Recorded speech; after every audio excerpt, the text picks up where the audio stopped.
things that have aesthetic qualities are sometimes ideological and sometimes they're just aesthetic. And I struggle with this a lot. As a bald man. There's a whole adhesive question, which is separate. When I have a kippah that's a little bit too big, it kind of sticks off my head in a weird way because there's nowhere for hide. It can't blend in with the hair. So I'm very sensitive to like, what's the exact size? You want perfect contour. You want perfect. Yeah, exactly.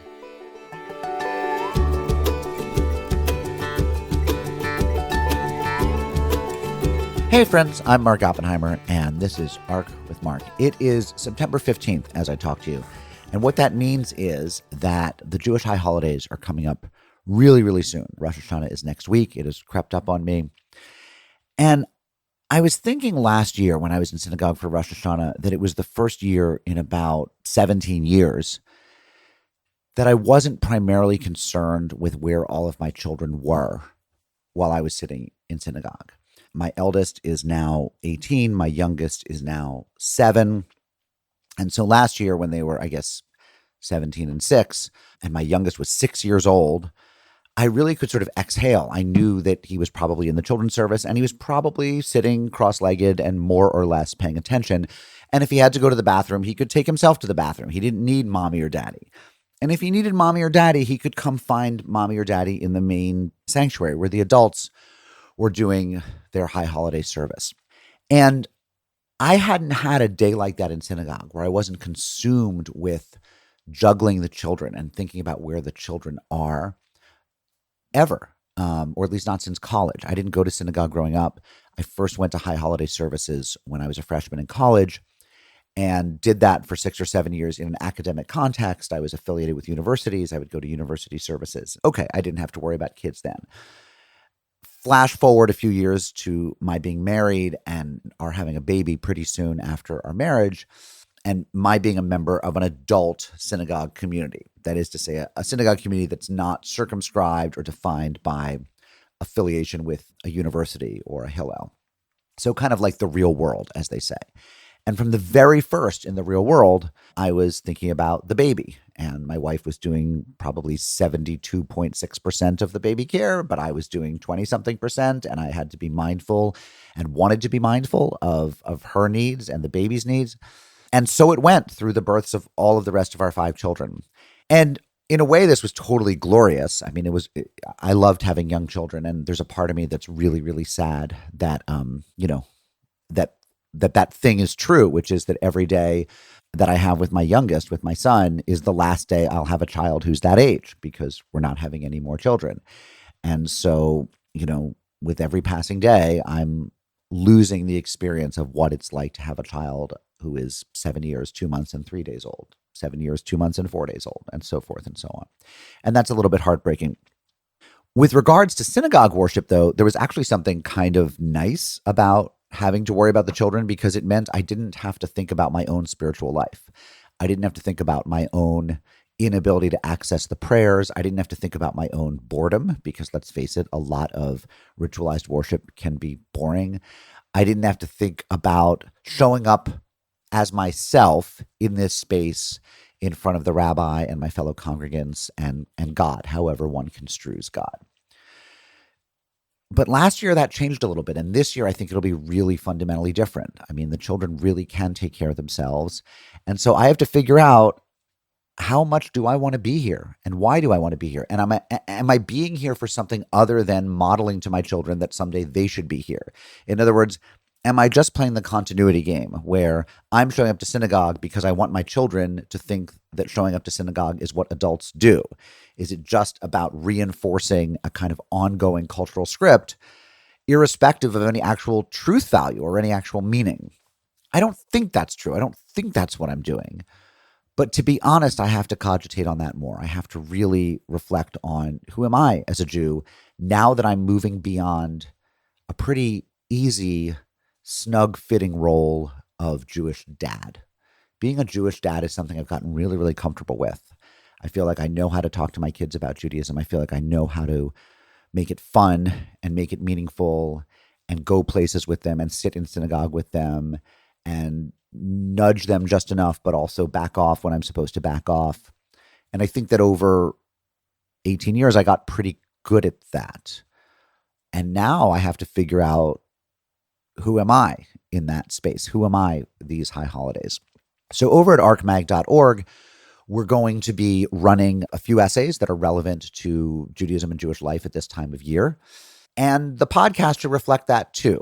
And so there's no better week to run this interview that I've done with Yehuda Kurtzer. We talked, I feel like it was about 2 months ago now. Some of it might feel a little bit dated, but actually the great thing is that when you talk with Yehuda, it never really does feel dated, because you immediately go to the really important stuff about God and history and memory. And in this case, why some people wear little tiny small yarmulkas on their head and why some wear much bigger yarmulkas on their head. And that, if nothing else, is why you should listen to this interview. Dr. Yehuda Kurtzer is president of the Shalom Hartman Institute, and he's a leading thinker. He's an author. He's not a rabbi, but he has a doctorate in this stuff. He's a major dude. He's a major Jew. And my friend Josh Foer once referred to me and Menachem Butler as massive Jews. He found out that we didn't know each other. We now know each other pretty well, Menachem and I. But he said, but you guys are such massive Jews. You should know each other.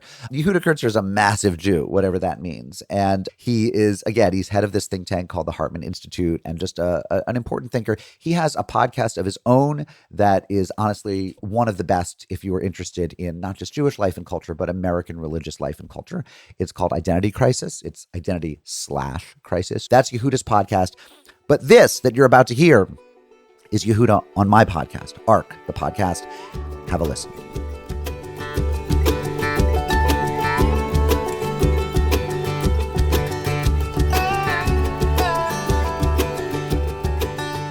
I'm noticing your yarmulke size. And when I was at Tablet, I always wanted to get someone to do a beautiful spread with photos of like what the different kippot mean, different sizes.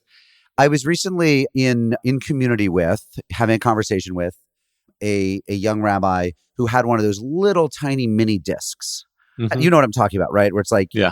But those are not the least observant Jews, actually. Like, no, those are actually somewhere up the scale of observance. What's going on with the disc so small, you wonder how it even stays on? Look, the truth is, this used to be a more coherent pattern. Okay. Like, these kind of Jews wear this kippah, these kind of Jews don't.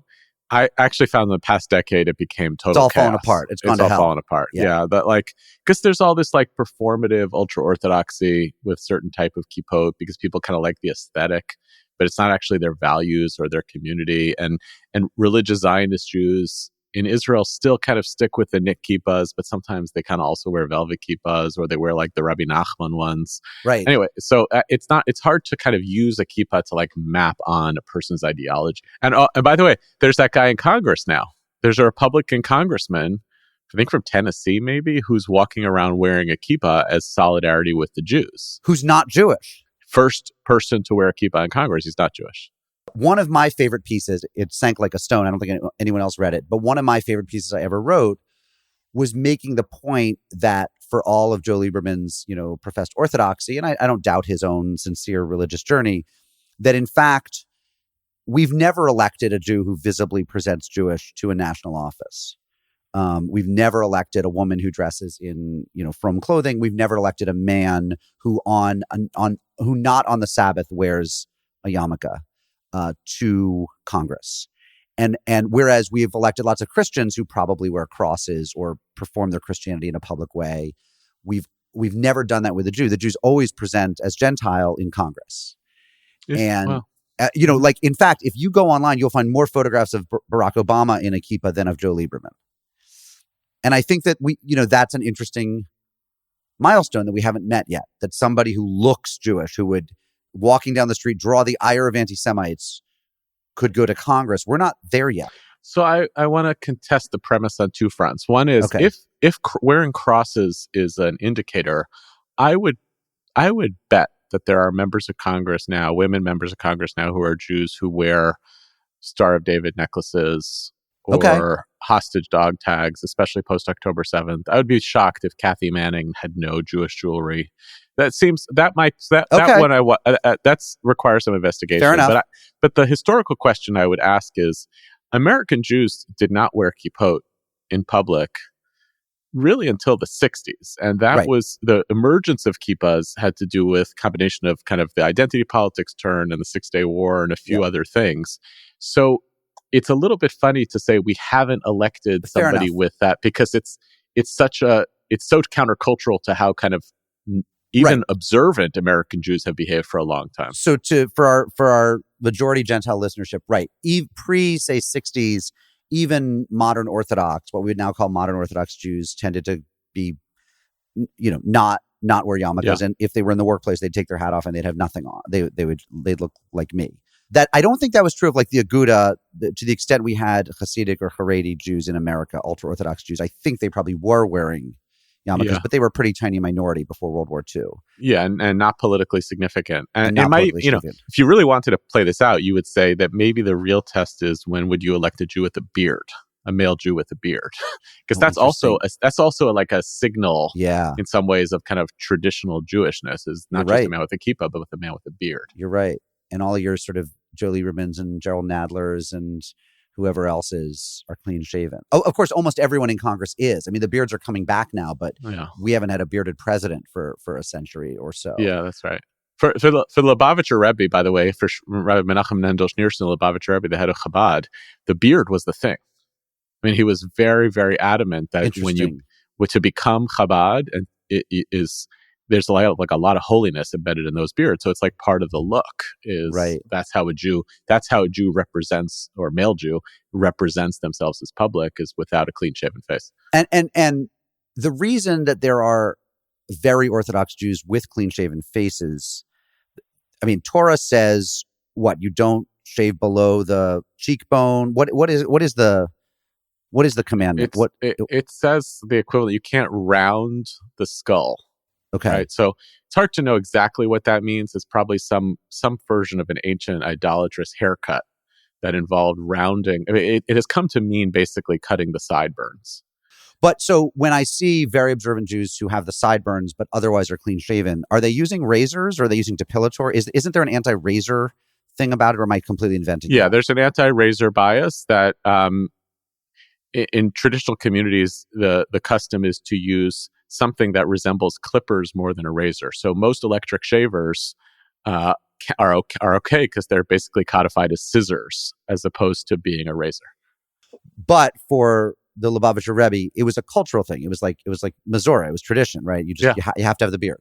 That's so interesting. Okay, so this was a fun tangent. But before we leave this tangent, because I like talking about this stuff, before it all went to hell, say in the past 10 or 12 years with people signifying in different ways, it was like non-Hasidic ultra-Orthodox tended to have a black felt, like yeshivish people had a black felt yarmulke. Religious nationalists, who we would map onto kind of modern Orthodoxy, had a woven yarmulke. What else was there? There's the Reb Nachman, kind of like it comes down. It's like a fez almost, right? Or no, that's something different.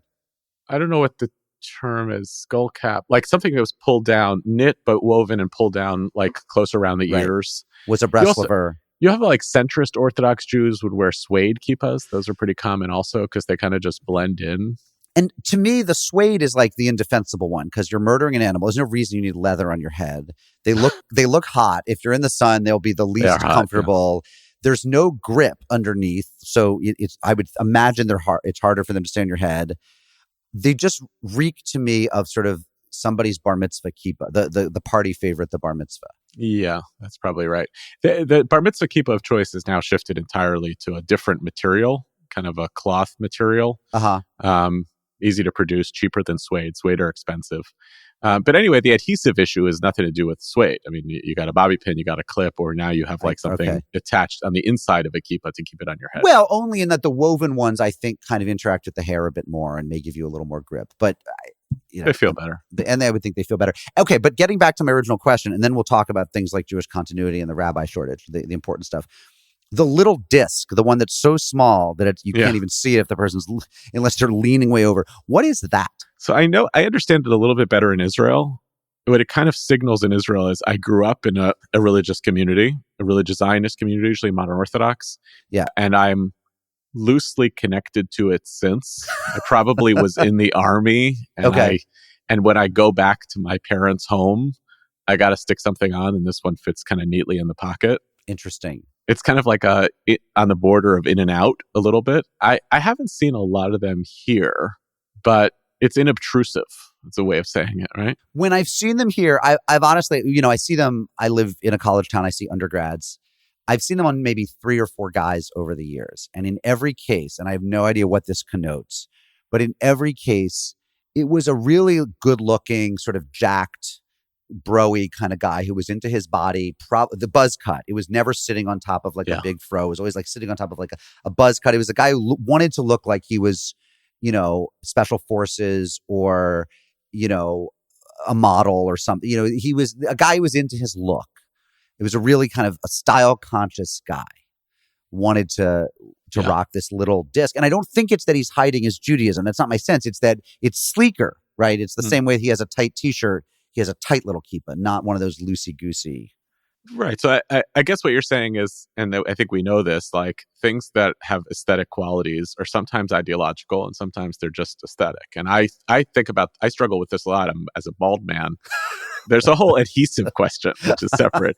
But when I have a kippah that's a little bit too big, it kind of sticks off my head in a weird way because there's nowhere for hide. It can't blend in with the hair. So I'm very sensitive to like, what's the exact size? You want perfect contouring. You want perfect. Exactly. Okay. Let me ask you now that you've raised it, what is the adhesive situation with a man with no hair like you? So Naftali Bennett, former prime minister of Israel, used double-sided tape. And I know some men who use like toupee tape also. It sticks on the head. Uh-huh. Here's a great story, actually. I was standing in line. At O'Hare, and so to speak. Well, thank you. And a guy behind me goes, "Hey, how does that thing stay on your head?" And I turned around and I said, "Congressman Paul Ryan." Was it really? It was, and I regret not saying Speaker Ryan. Obviously, I totally, And he said yes, and I said, "Oh." I said, my usual answer to this is sweat, gravity, and faith in God, which he loved. It was a great answer. Which all works fine when you're indoors. Right. It doesn't really work in the wind. I like him so much more now that you've told me that story. I don't have a particular beef with Paul Ryan, but I don't think well of him. And now I think, what a dude! Like what a cool dude that he just kind of did that. So speaking of Speaker Paul Ryan, you have erroneously been referred to as, Rabbi Kurtzer, and you're not a rabbi. You've written about this by way of getting into a piece that I love of yours about how I think the headline is we need more great rabbis, but you actually could have just said we need more rabbis, because even though the numbers of, synagogue attending Jews are, static, maybe inching up, inching down, they're not burgeoning relative to 30 or 40 years ago. And yet we don't have enough rabbis for the Jews who want one. We actually have a shortage. There are pulpits unfilled. There are people not going to the rabbinate. I've been very interested for 20 years now as a journalist in the clergy shortage, because I mean, if you think there's a rabbi shortage, surely the priest shortage is even more worrisome, the Catholic priest shortage. And I think in a lot of communities, there just aren't enough clergy. So let's start there. Why not? Why are people who would have done this 50 or 75 years ago not doing this? There's a wide array of hypotheses. The thing I'm most cynical about in this conversation is people who come up with a single hypothesis, which usually is an inverse of some program that they want to start, or a kind of reflection of their biases about religion or about community. It's like the decline in morning consumption of dry cereal around the American table has led to a dearth of rabbis. Therefore, Kellogg, you should sponsor my Cereal Institute for Rabbinics, right? Exactly. It's not Captain Crunch, it's Rabbi Crunch. That's right. There's a lot of different hypotheses. You can look at the fact that there's a general decline, as you said, in clergy service, and kind of say this is not really about Jews, and look at the drivers around the extent to which we're in a little bit of a recession on certainly organized and institutional religion in America, and Jews largely imitate those trends. We don't behave differently than other people like that. You could look at the fact that careers in public service are viewed differently than they were a generation ago. You could identify the fact that, I don't know which is the cause and which is the effect to the decline in public service, but consumer culture around religion has made it very difficult for professionals who work in those contexts. So rabbis report now, especially in synagogue contexts, that what is expected of them from their congregants in terms of a wide variety of competencies that they're supposed to be great at, with much less professional support than rabbis of a different generation would have had, and with far less tenure job security than rabbis of different generation, makes these jobs very hard to do. Burnout is very high. right? So you can kind of blame it on the consumer, the congregants. They want great rabbis, but they're driving them out. There are interesting gendered ways to view this problem, the same phenomenon that basically happened to the respect afforded to pediatricians and school teachers, which shifted considerably when they became, and I know this is a very contentious way to describe it, when they became thought of as women's professions. The feminization of any profession leads to the decline of men who want to do it. I mean, this is sociologically well established at this point. That's right. And it drives down salaries, drives down respect accorded to the field. I think there are some, those are all kind of environmental and social drivers of this issue. And there's been so much disruption in how we think about the map of Jewish institutional and communal life, that you're in this weird place where I think Judaism is actually a hot commodity. People want Judaism. They just don't tend to want it through the institutional infrastructure built in the 1950s.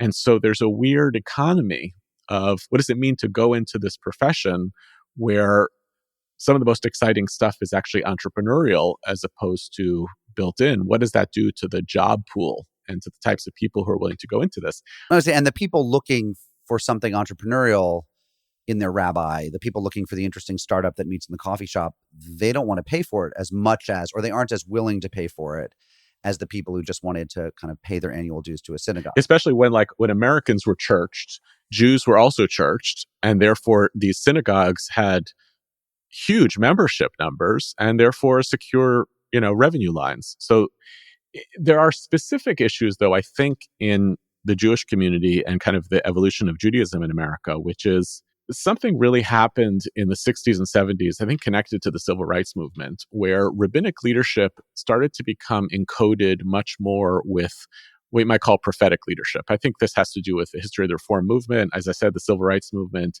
I think a little bit is kind of Christianization of liberal Judaism. And when that happened, a lot of rabbinic education, in my view, actually has been catering towards it.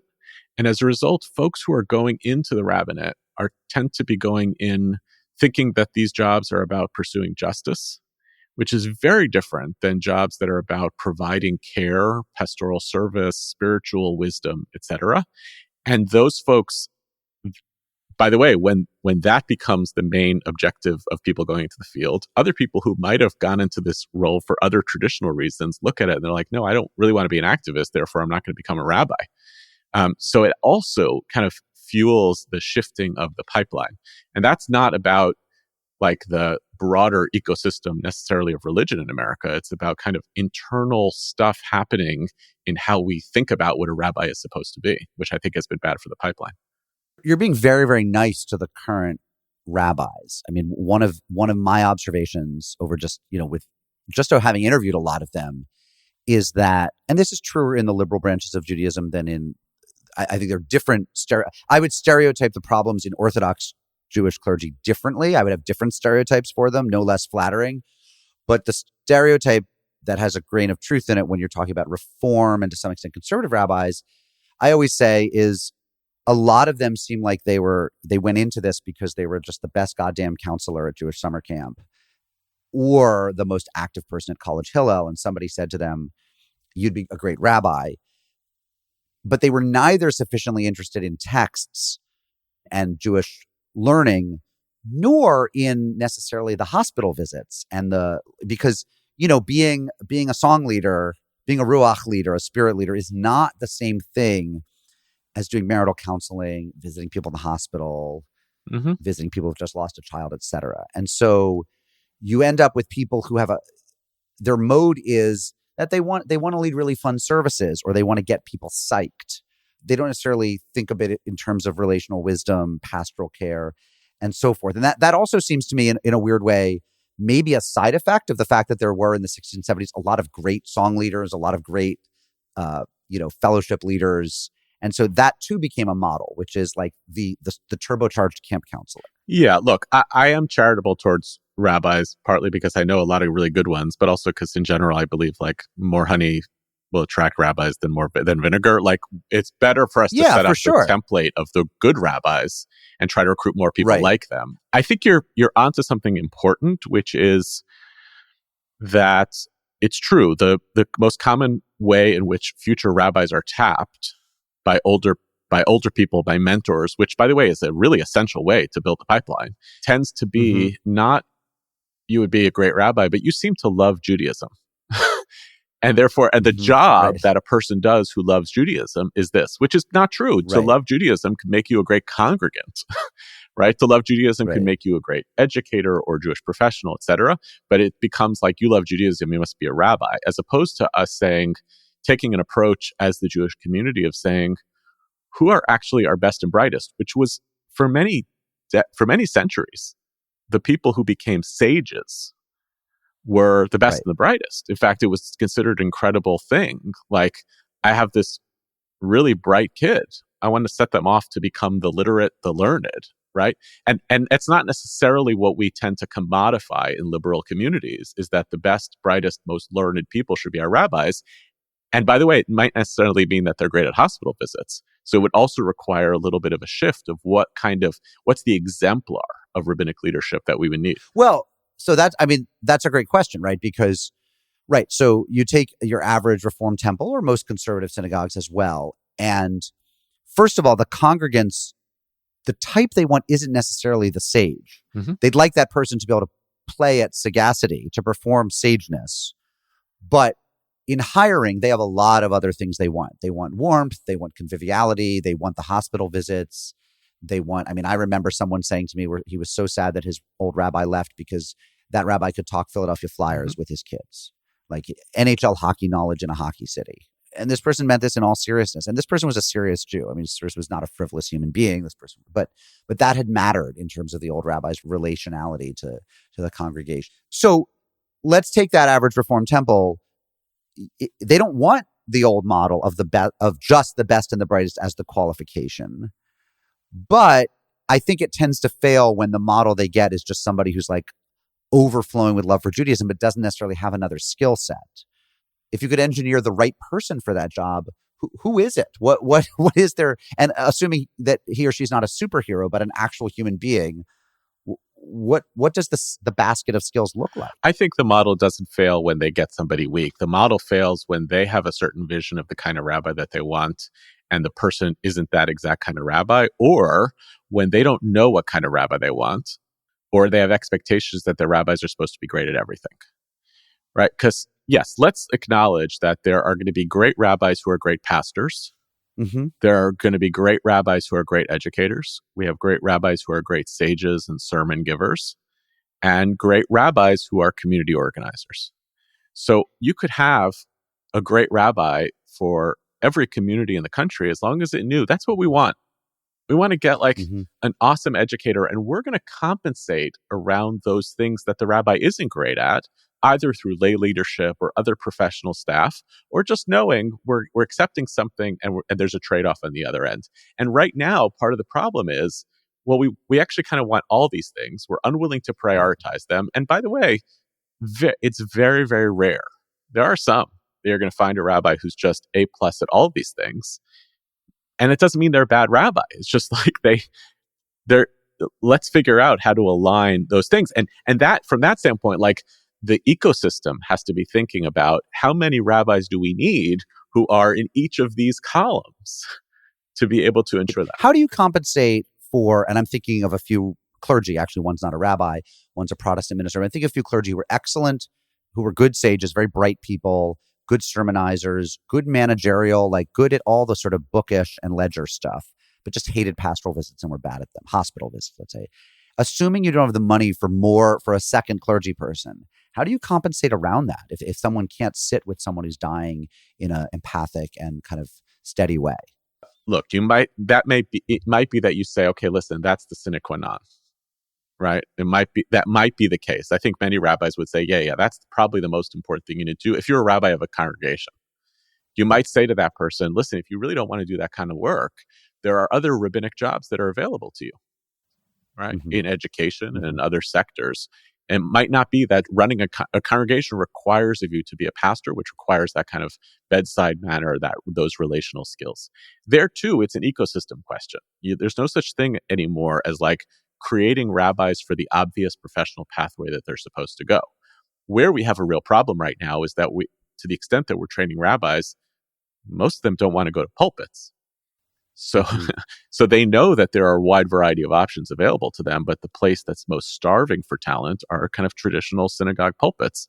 And it might be that in that type of environment, that's the skill set that needs to be most important. Whereas to be a rabbi at a Hillel on a campus, to be a rabbi who works in a Jewish day school, to be a rabbi who's a kind of the startup innovator who's meeting people in coffee shops and giving them spiritual direction, doesn't need that kind of same skill set. So it's never going to be a one size fits all.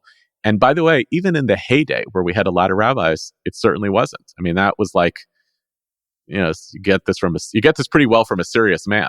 The great rabbi of the congregation was not visiting people when they were sick. Right.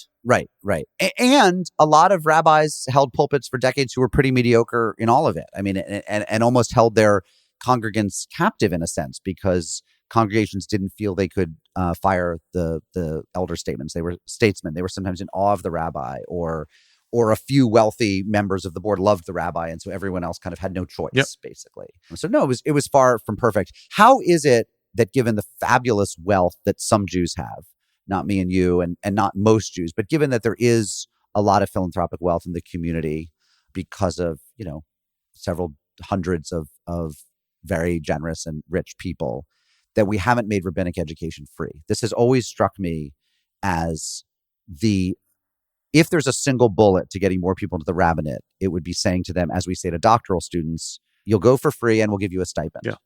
And, I've often thought, what would it take to get 100 more rabbis out of the pipeline? Well, if it was $100,000 a year for each of them, that's not a sum that the Jews couldn't come up with. We could come up with that. Why is nobody working on that?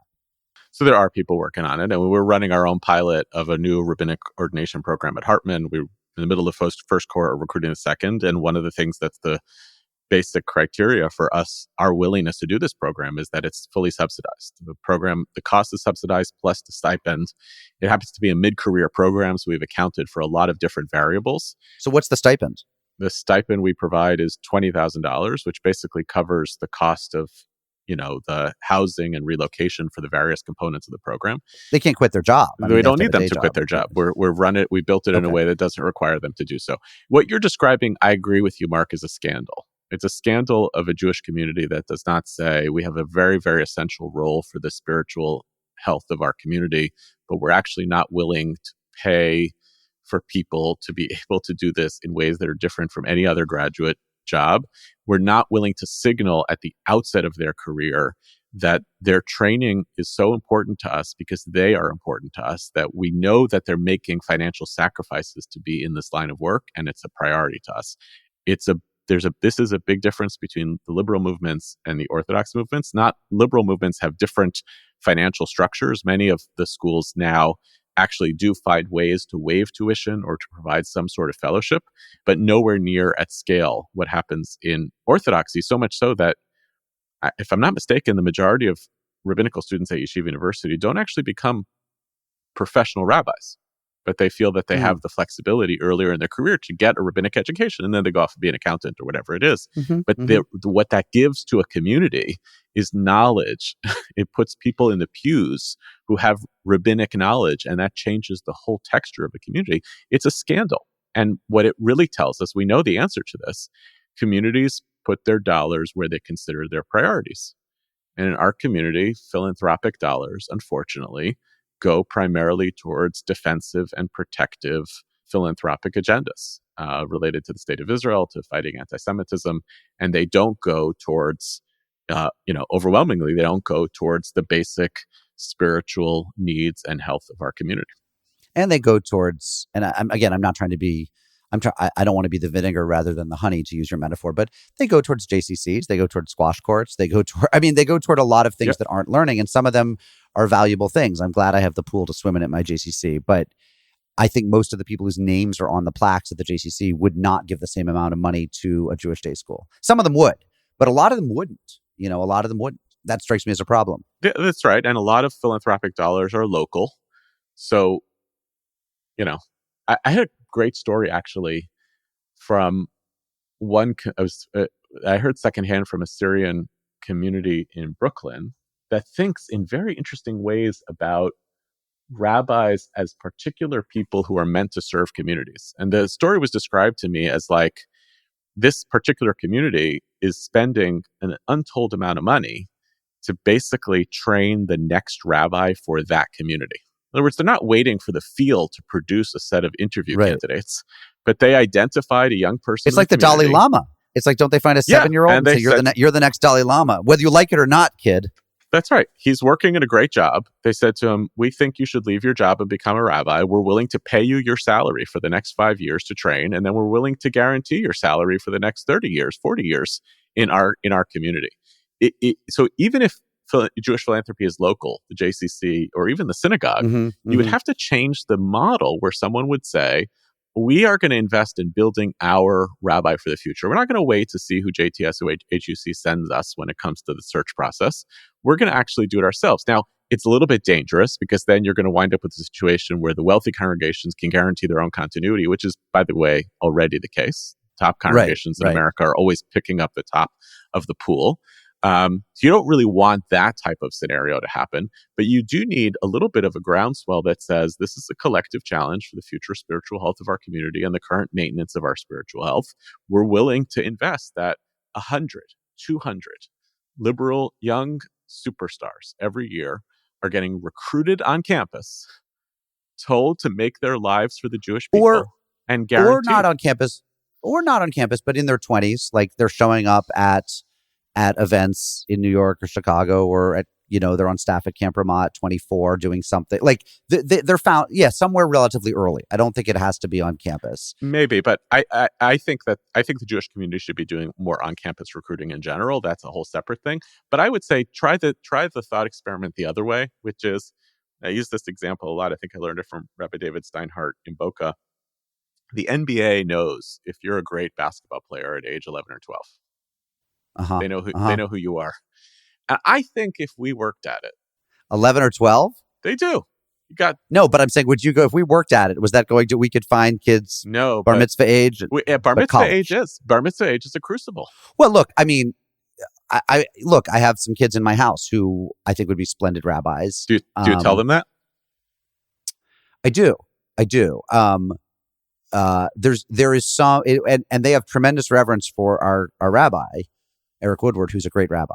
And, I think at this point in life, I think more than anything, they wouldn't want to be at the beck and call of so many people. I think they see exactly what it is in terms of the consumerist demands. But who knows with time? I mean, look, as you're a dad, right? Like, I mean, if you want your kids to do something, don't tell them to do it. Like the last thing they need is yes, I hear what you're saying that a parent we should look at our children and say what we're proud of them for and what they're good at. And also, if I wanted one of my children to follow me into journalism, I don't particularly, but if I did, I wouldn't spend a lot of time saying you should be a journalist. And I'd hope they'd see the gift that they have on their own and get there. I don't know, is that right? Yeah, or do you take a different point of view vis-a-vis your own kids? I think for the system, we have to do some work in the system to make sure that our kids see that these are noble professions. They are respected professions, which is different from telling kids at a point in their life when they want to reject everything you're saying that they should do this. But I will say, we had a funny story a couple years ago. My boys are 19 and 17, and they staged an intervention with Stephanie and with Mimi. I think it was maybe a year ago. And they were like, we feel pressure from you guys to do meaningful things with our careers. My wife is the head of a day school. And we laughed. We were like, hell yeah, you should feel that pressure. Now, if they decide to rebel we want to go on their professional surf tour and if they decide be a TikTok influencer respectively, won't you love us no matter what? Right. And my feeling is like, if you want to go into finance and be still a great Jew and a great lay leader and bring Jewish values into your home, that is not a rebellion against us. But do I feel bad that I implicitly signaled that lives built of professional meaning in service to the Jewish people are like, I'm supposed to feel bad about that? Like, Right, yeah, right. No, I don't think you should feel bad. I don't think you should feel bad about that. I'm 1,000,000,000% with you there. But that actually gets around to the money thing a little bit, which is that, I mean, maybe your kids weren't saying we want to go into finance, and some of my favorite people are in finance because they pick up the check. But we do have a materialism problem. I mean, I think all American communities do. I don't think this is unique to us at all. I don't think Jews are more or less materialistic. But when I talk to undergrads and they say, well, I couldn't become a rabbi. It's not even I couldn't become a rabbi. I couldn't become a rabbi, a teacher, a social worker. This is, by the way, in contradistinction to not only when I got out of college, but when my dad got out of college. If you got out of college in the late 60s, it was almost de rigueur that you spent a few years finding yourself. Like it was really uncool to go straight into lucrative work if that was your path. When I got out in the 90s, coming out of an elite college, it was still one of the privileges we knew we had was, look, my Yale degree is good 4 years from now. If I want to screw around for a few years, if I want to go learn another language or travel or try something out that might not be my forever career, that's okay. Like the career will be there for me. Today's kids are so petrified. It's not even that they feel I have to be rich. It's that they don't think there's any life to be had outside of fields that would make them rich. Yeah. And I hear this even in Orthodoxy. Again, I'm not Orthodox, but I've talked to like some yeshiva university boys who said, well, it's good to do kollel and maybe, get ordination, get smicha. But of course you want a degree in accounting. Yeah. I'm like, well, do you fucking enjoy accounting? Nobody even I'm not even sure. I think my accountant does like accounting, to be fair. But most people, what could be drearier? And they look at you like, well, I don't know. I never thought about it. I just know like you have to. I thought, well, then what did the Rav live for if the YU kids are saying you have to do accounting? You said even in Orthodoxy, and I would say it's especially in Orthodoxy because the cost of living associated with being a modern Orthodox Jew in America is stratospheric. You have to live in certain neighborhoods. You pay more for your food. It is obligated that you send your kids to day school, plus a year in Israel, summer camp, all of these things. So if the minute I've decided to be part of that community, what I basically am saying is the meaning that I derive is by being a good Jew in this community. But the way that I do that is by guaranteeing a kind of AGI of, $300,000 and above. And it does drive down the perception that there are noble professions outside of those that are going to guarantee you that income. And it drives down creative impulses. I mean, so this is stuff I know, but I'm glad we're getting a chance to talk about it, right? That if you want to live in Teaneck or wherever, Scarsdale, in the modern Orthodox community, it's super expensive. By the way, if you're having 4 or 5 or 6 kids, even the $300,000 for all the day schools isn't going to be nearly enough, right? Yeah. Now, a lot of them have, 2 kids now, but the money is astronomical, right? How the hell did we get to this point, and why is nobody trying to figure out? Oh, a lot of people are. I mean, we weren't there. It wasn't that expensive to be Orthodox 75 years ago. Now, there wasn't the same expectation. Your kids went to day school. They actually went to public school and then did cheder after school 75 years ago. And so there's this new day school expectation. But even so, there were poor neighborhoods middle class neighborhoods filled with modern Orthodox kids. Like, what the hell happened? I mean, is part of it that they feel that culturally they feel, but we need a fancy house and we need fancy cars and we need is some of this that these are both spiritual but also materialistic communities. Right. So there's a blurring of two different things. One is changing economic circumstances in America, changing certain expectations of what it means to be a good modern Orthodox Jew. And then there's a second, which is this way in which American modern Orthodox Jews, like everyone else, are assimilated into an American materialistic culture. And therefore, it's not just what I need, but what I want or I perceive as being necessary to succeeding at the American story. The way my colleague Rivka Schwartz says this, is a principal at SAR High School, is she says the challenge around the financing of day schools is that parents want both affordable Jewish education and excellent Jewish education. And they want lacrosse fields. Correct. They don't want, it's not that they could have affordable and excellent if they just wanted blackboards and books. That's right. But they don't. They want it to look like Horace Mann. That's right. And it does. And Exeter. And it does. Yeah. Right. And so by the beneficence of philanthropy, you wind up being able to build useful cost reduction programs, especially for families with large children. More and more day schools have you're not going to pay more than X amount because they don't want to disincentivize people from having children. But still, out of the gate, SAR tuition is at least $30,000, and once you pay that amount of money, you're like, yeah, I need Model UN and I want this soccer Right. team and I want to be able to do this and all that, because I ultimately want my kids to be able to get into a non-Jewish college so that they can continue this loop of being able to build their own social, economic, and political mobility here in the country. So I'm reading this book by Paul Kingsnorth. I don't know if you know him. He has a Substack called Abbey of Misrule, but he's now Eastern Orthodox. He used to be a radical environmentalist. Then he found Jesus. Then he found Jesus through Orthodoxy. And he now lives on a farm in Western Ireland, and he's really off the grid. He's like taken his old eco-agrarianism and turned it into a kind of Christian primitivism. And the book's come out in October. It's called Against the Machine. It's really good in certain ways, really infuriating in others. But one of his basic theses is, insofar as we're trapped in the consumerist Skinner box, right, on the hamster wheel, there's no answer. Like, you can't mediate. You can't. And I say this, by the way, my sister-in-law is the librarian at SAR. So I say this with like deep knowledge of the community.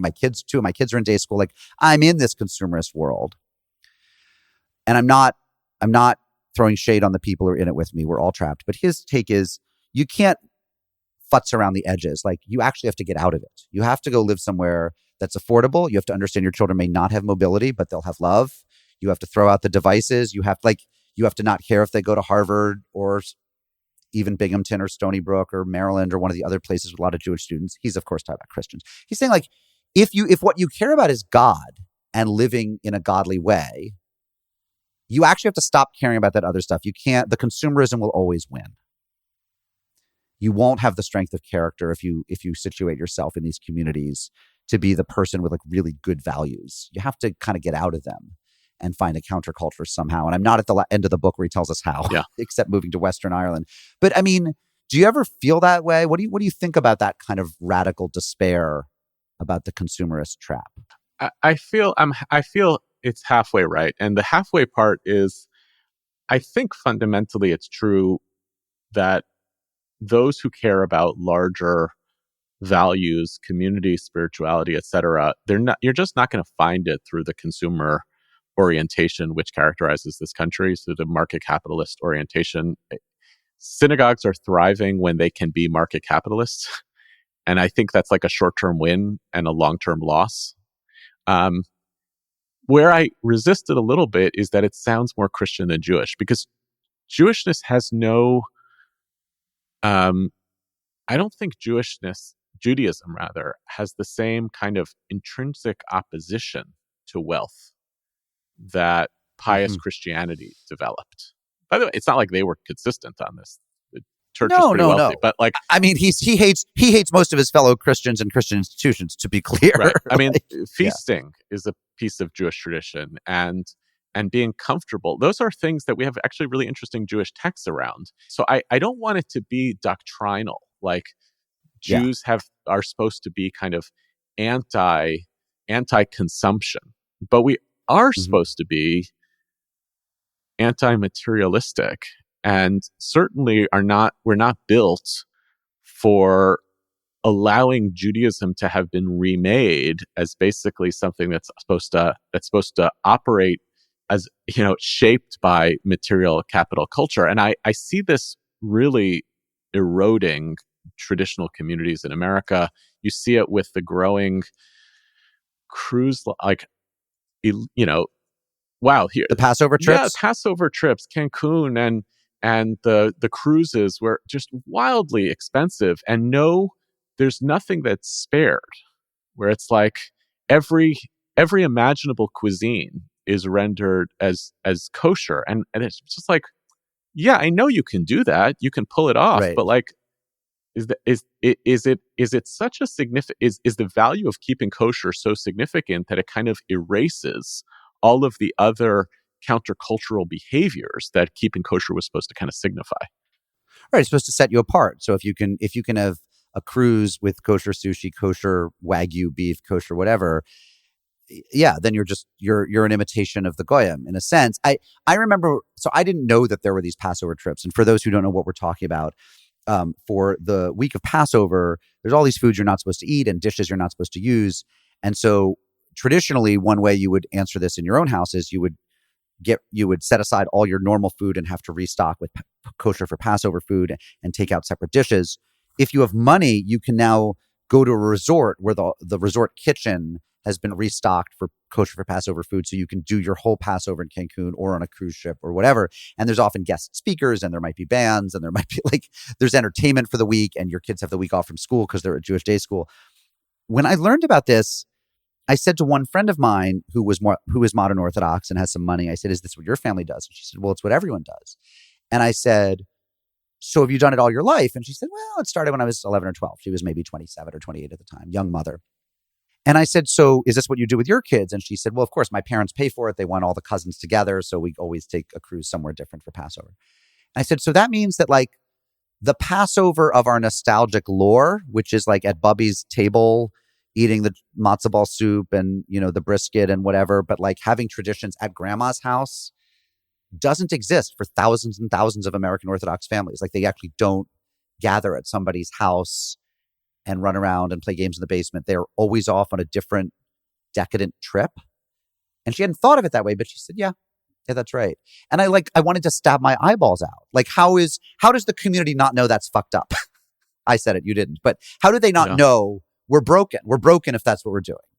So look, I don't want to be too sanctimonious about this because I've gone once or twice, mostly because we was able to get a gig. Well, I was going to say, if they paid me to teach, apparently one person said to me, we go wherever Rabbi Sachs is teaching that year. So whatever cruise ship he's on. And by the way, I did one of these it was at Camp Ramah in California. So it was not a cruise ship. It was, a cabin, but whatever. Yeah. And we went a couple years ago, actually, to Camp Ramah de Rome in Atlanta. It was an amazing experience. It was Yeah. Anyway, and there is something, you do feel a sense of freedom when you don't have to actually get down on your hands and knees and scrub your house and do all these types of things. So it's not that I don't think that you can't experience some dimension of that story of freedom when you do these kind of things. But I do feel that it has gone to a place that's just deeply and profoundly unhealthy. And you see it especially when it is an expectation. When somebody who's barely making ends meet has to kind of keep up with, I don't know, the equivalent of the Joneses in an Orthodox community. Right. You have to keep up with your neighbors by, okay, this is an additional expectation of the cost of living. And you're like, no, it's not. That's not a cost of living. That is a choice to live in very particular and extravagant ways that have nothing to do with your religion. They have to do with the cultural trappings that you've tried to invest around your religion, but it's nothing to do with the religion itself. And that's where I think it really goes off the rails. And I'm not sure that folks who do this on the regular, who can afford doing it, are fully conscious of the optics that they're creating for others about what the expectation of the holiday of Passover is supposed to be.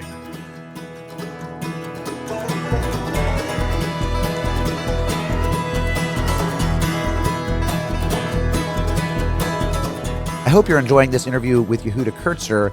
If you're bored, now's as good a time as any to navigate over to arcmag.org. That's arcmag.org, where we have posted a couple pieces recently that I think are just they're simply fab. Alicia Kelman wrote a piece for us called The Mind of MAGA. It's a profile of Yoram Hazony, who is the Israeli-American political theorist most identified with what's called national conservatism, or the NatCons. And these are people who have a lot of influence in the Trump administration. And Yoram Hazony is their guy. He's the guy who sort of made it all happen. And we have, I think, the definitive profile of Yoram Hazony, The Mind of MAGA, over at arcmag.org. And also, if you want to think about anything but politics, you should read Seeing Through Fog by Robert Scaramuccia, which is his beautiful essay about walking the Camino de Santiago pilgrimage in Portugal and Spain, which he did after losing the second of his two parents and becoming an orphan. And it's just a beautifully written piece with some gorgeous photographs, and I would encourage you to check it out. There's a lot more over there at arcmag.org. Please go check it out and share it and subscribe to our newsletter, arcmag.org. And now, back to my interview with Yehuda Kurtzer.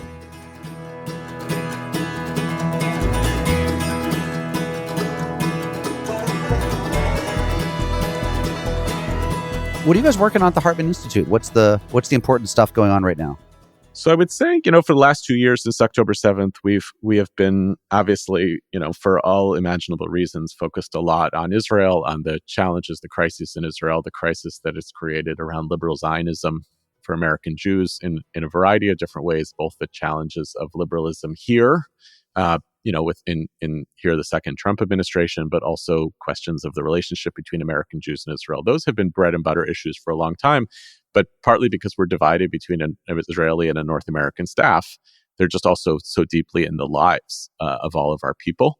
And we see our responsibility as both a think tank and an educational center for the Jewish people to bring a different kind of wisdom into our community about these issues. There's no shortage of punditry and news that people can get about Israel, but the larger spiritual and moral questions about what it means to be a Zionist right now, what it means to care about human rights, what it means to think about our liberal Jewish commitments in relationship to each other, there's a real hunger for that, and it's been a lot of what we've been doing through our podcasts, our publishing, and so forth. I mentioned the rabbinic pilot as a major new experiment in our work, and another new piece that's coming down the horizon for us is this fall we're opening a new center in Washington on Judaism and public policy, where we're trying to bring a different kind of Jewish conversation into Washington that doesn't reduce the conversation of who American Jews are, what do we care about, and what are our concerns.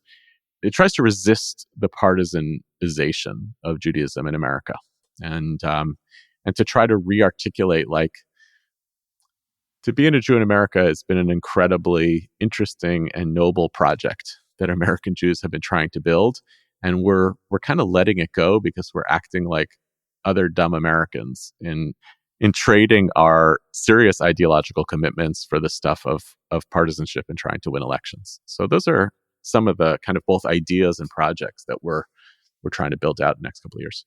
You've given a couple speeches about the golden age of Jewry in America, Yeah. of Judaism in America, and you've contested the idea that it's entirely in the past, the way Franklin Foer argued in the Atlantic magazine. But it's not. We're not still in it, are we? I mean, what's your take on that? You say we're letting it go. Are we? We haven't let it go. You're saying what about our current age is golden? Well, yeah, nothing's great right now. I would still say if you lined up, even in the current steady state of what it means to be a Jew in America right now, if you lined that up against every other diasporic Jewish experience in history, you would say by virtually every metric, we're doing better. Now, when you're in something good, people tend to have a lot of fear of its disappearance. So the projection of the golden age of American Jewry is over is rooted in, like, oh my God, it's getting away from us. The sky is falling, right? I just feel that's a terrible way to try to sustain this wild new experiment that Jews have made at the intersection of liberalism and Jewishness and the American project that has been really great for us. And by the way, really good for America. Like, we played a role in shaping the kind of covenant of those values for the American people. And it feels like a big mistake to embrace a kind of self-fulfilling prophecy that it's gotten away from us, instead of saying, how do you get back to work? Now, I'm frustrated by the fact that there are, I think, a whole bunch of Jewish organizations who are complicit in the kind of taking down of the American Jewish project. Like who? I think, by and large, the industry that claims it's to be fighting anti-Semitism in America, that does so by embracing anti-democratic measures in this country, by abandoning our allies, by particularizing the experience of anti-Semitism and not allowing it to share anything in common with other forms of hatred.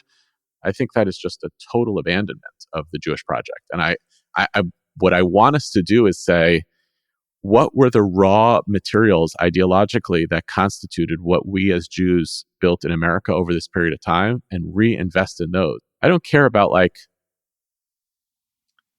the cultural expressions in the same way of, like, the American Jewish Golden Age. Like, fine, we're actually doing fine on that front anyway. I'm talking about, like, we used to have more Jews in writers' rooms of Hollywood comedies, right? Yeah, whatever. What I want to talk about is, like, we're committed to the notion of cultural pluralism. Are we still doing that? We were committed to the idea that, like, fighting anti-Semitism was akin to fighting all sorts of other forms of hatred. We led the way on that in America. We talked about America as something vastly different than other diaspora experiences. And now I watch a whole bunch of Jewish leaders who are like, oh, look, we're back in the old, the king and the Right. nobles. It's like crazy to embrace those stories when we still have the ability to do something remarkable here that was unprecedented in our history. I don't know why we would stop.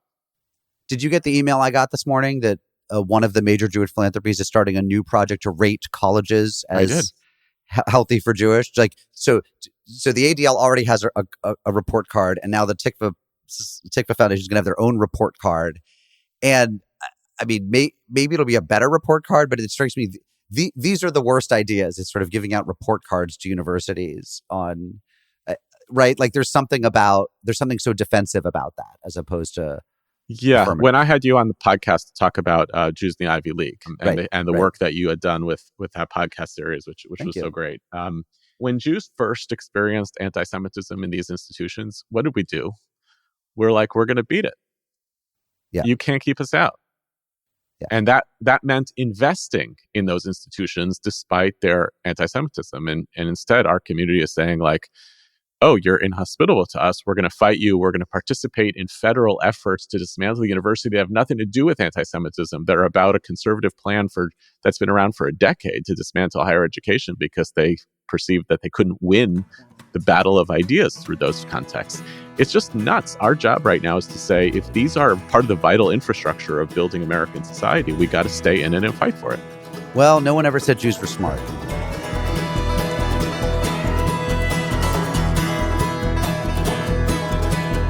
It's time for religious holidays and celebrity birthdays. As I've said, Rosh Hashanah is upon us. It begins sundown September 22nd and then lasts for 2 days, even in the state of Israel. I made a mistake on the last episode and I said it was 1 day in Israel. Rosh Hashanah is actually the holiday that is 2 days both in Israel and in the diaspora.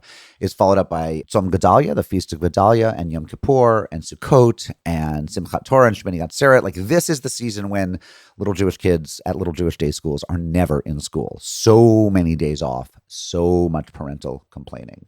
The Hindu holiday of Navaratri is on September 22nd to October 1st. We've already talked about how the solstice is coming up for pagans and Wiccans. That's September 22nd as well. It really coincides with Rosh Hashanah this year. And the Prophet Muhammad's birthday is celebrated in Islam actually today and tomorrow. So you'll missed it a little bit by the time you hear this podcast, but be mindful of that and maybe say something to your Muslim friends. Celebrity birthdays, we've got some good ones. Nick Jonas' birthday on September 16th. September 25th, Will Smith, Donald Glover, and Catherine Zeta-Jones, newly relevant because she plays Morticia Addams in Wednesday on Netflix. Wednesday, the story of little Wednesday Addams, as played by Jenna Ortega, has become the show of choice for me and my 12-year-old daughter, Anna. We plow through it at about 15, 20 minutes a night after dinner, and I think Jenna Ortega is simply fabulous. I think she's a star for the ages, and it's a great joy to be getting reacquainted with the Addams family. Catherine Zeta-Jones having a birthday September 25th. And we'll just round that off by saying that T-Pain, the rapper T-Pain, star of the great Lonely Island comedy video, I'm on a Boat, you should go check out. That's with the Lonely Island guys of Sam Berg and Akiva Schaffer and Norman Taccone. T-Pain has a birthday September 30th. And now, back to my interview with Yehuda Kurtzer. Look at me, 'cause I'm sailing on a boat. I'm on a boat. I'm on a boat. Take a good hard look at the motherfucking boat. I have a few questions for you. These are my traditional podcast ending questions, and they have nothing to do with anything else. You ready? Yeah. Okay. Do you believe in God? And if so, what does that mean? Oy vey.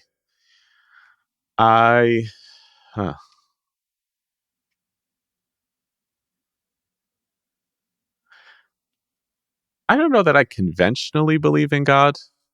Like, it's certainly not like the Flying Spaghetti Monster version. Right. I definitely don't relate to God as a force that I want to do my bidding. I find that to be like a narcissistic, almost idolatrous way of being in the world. God cares about me. It doesn't make sense to me. I take very seriously the God of our tradition, and I identify most with the rabbis who tried to build a Jewish world that was rooted in taking responsibility for it and giving back God's autonomy. So that's my evasion of your question. Oh, I like that. I like that. Giving back God's autonomy. If you could have done any other job within reason, like something that maybe you could have done if you'd made different choices, what would it be? I mean, the easy answer is I would have stayed in academia. I think I would have hated it, to be honest. I didn't love. Probably you would have. I think I would have. But I think I probably could have done that. Yeah. Honestly, I started doing this so young that I never really poked down like another pathway. Right. I probably could have run for office. Yeah. Also would have hated that I too. See that. Yeah, you probably you found the one thing you wouldn't have hated. What's advice you give to younger people? Not your own kids, but let's say a college student comes up to you and says, like, give me a piece of advice. Any piece of advice on anything? Yeah. Yeah. I mean, I heard somebody say this a few years ago, which I thought was great. Your career is more of a jungle gym than a ladder, right? Sometimes you move laterally, sometimes you move down, you move around, you look at it differently, right? The goal it's not, and I think your pathway in life is not linear.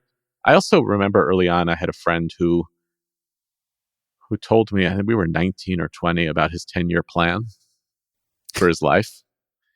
And I must have looked at him like he was crazy. And he was like, well, what's your 10-year plan? I was like, I think I'll figure it out as I go along. And then 10 years from now, that will retroactively have been the 10-year plan. And that has worked for me. I'm not a huge believer in that kind of long-term planning. And by the way, I'm not a huge believer in it for organizations either, What became of that dude? How does 10-year plan go? I think it worked for him, but he made partner. Yeah, maybe. I found it boring. No, I mean, to me, there's almost an existential despair at thinking that I would know where I'm going to be in 10 years. Yeah. It would almost make me not want to keep going if it was all laid out before me in a predictable way. I'd also say don't burn bridges. That's a big one. Yeah. Don't burn bridges. Yeah. And I think for young people, that has a lot to do with social media. Don't paint a picture of yourself in the world that you're not going to be able to erase later on. Don't paint yourself into a corner because of the ideological convictions of your youth, right? And it's certainly true with relationships as well. Yeah. Or just don't be on social media. That'll take care of a lot. That'll take care of a lot of it. Is there a song that makes you nostalgic for a particular moment? Oh, there's so many. I sang my wife down the aisle at our wedding. I know that's the cheesiest thing imaginable. I sang a song called Tapuach Zahav.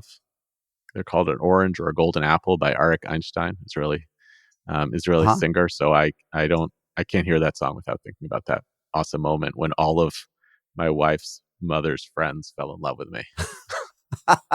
In all candor, you're a pretty good singer, I'm assuming. You're decent, passable, right? Yeah. Right. Like I wouldn't do that. That wouldn't be fair of me to do to anyone. But pass. All right, passable. I'm gonna figure that means better than passable, and you're being modest.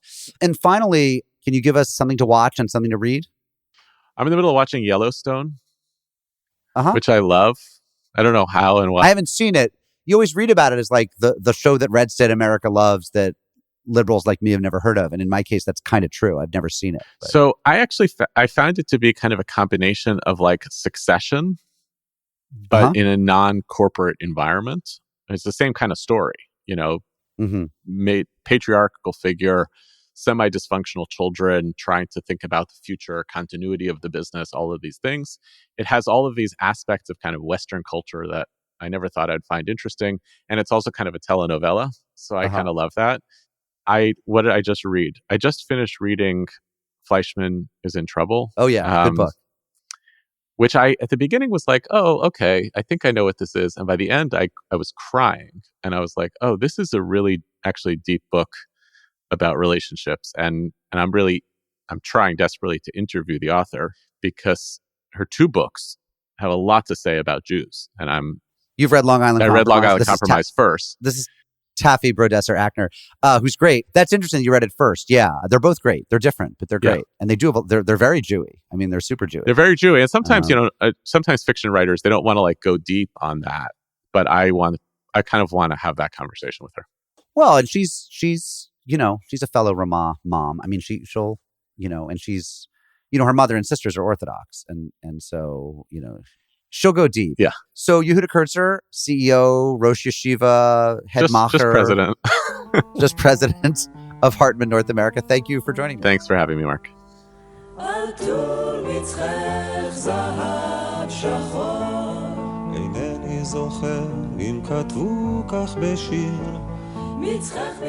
ARC is a production of arcmag.org, the magazine ARC, Religion, Politics, etc., which is itself a production of the John C. Danforth Center on Religion and Politics at WashU in St. Louis. We are so thrilled to have colleagues like Deborah Kennard, Abram Van Engen, Mark Valeri, and all the rest at the Danforth Center. This podcast is produced by David Sugarman with assistance from Robert Scaramuccia. Our interns at ARC are Caroline Coffey and Ben Esther, and we encourage you to subscribe on whatever platform makes you feel happy. Happy holidays to all those who celebrate, and we'll see you next time on ARC, the podcast.